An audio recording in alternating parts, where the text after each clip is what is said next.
রূপাইকে ঘুম পাড়িয়ে দেয় রেহান। অতনু রনিতকে ভুলভাল বুঝিয়ে নেশা করিয়ে বাড়ি পাঠায়। অন্যদিকে গিনি আর অতনুর মধ্যে যে প্রেমের সম্পর্ক আছে সেটা জেনে যেয়ে রূপার কাকিমা গিনিকে বকাবকি করে।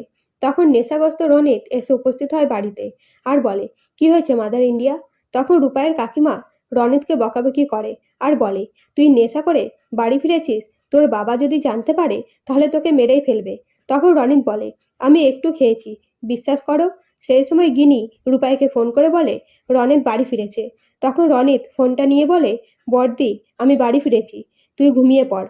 তখন রূপাই বলে, তুই নেশা করেছিস?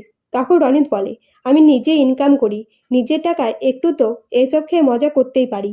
এই বলে ঘুমিয়ে গেলে সোনাই বলে, বড়দি রনিত ঘুমিয়ে পড়েছে। তখন রূপাই বলে, ওকে স্নান করা, তেঁতুল জল খাওয়া, আগে নেশা ছাড়া। এই বলে ফোন রেখে দেয়। তখন রূপাইয়ের কাকিমা বলে, ওই বদমাস ছেলেকে ছেড়ে দে, যেমনভাবে আছে সেরকমভাবেই পড়ে থাক। আর গিনি, তুই যেন আর অতনের সাথে না মিশিস। যদি জানতে পারি তুই অতনের সাথে সম্পর্ক রেখেছিস তাহলে দেখবি আমি কি করি।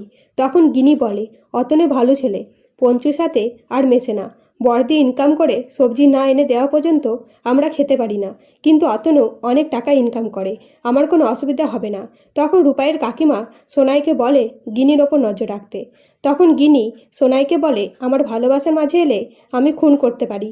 অন্যদিকে মধু অতনুর সাথে দেখা করলে অতনু বলে, আমি রনিতকে ফাঁসাবো আর রনিতকে উদ্ধার করতে গিয়ে রূপাই আমাদের ফাঁদে পা দেবে। তারপর রূপাইয়ের বাস চালানো শখ সারা জীবনের মতো মিটে যাবে। একদিকে রূপাই, অন্যদিকে আপনি, পঞ্চুদা আর শান্টু। এইসব পরিকল্পনা শুনে মধু জেলে ফিরে যায়। এদিকে রূপাই নিজের ভাই বোনের কথা ভেবে অস্থির হয়ে পড়লে রেহান বলে, রূপাই শান্ত হও, রনিতকে বকাবকি করে লাভ হবে না, ভালোবেসে বোঝাতে হবে। এখন ঘুমিয়ে পড়ো, কাল সকালে আমরা ওই বাড়ি যেয়ে রনিতকে শান্ত মাথায় বোঝাবো।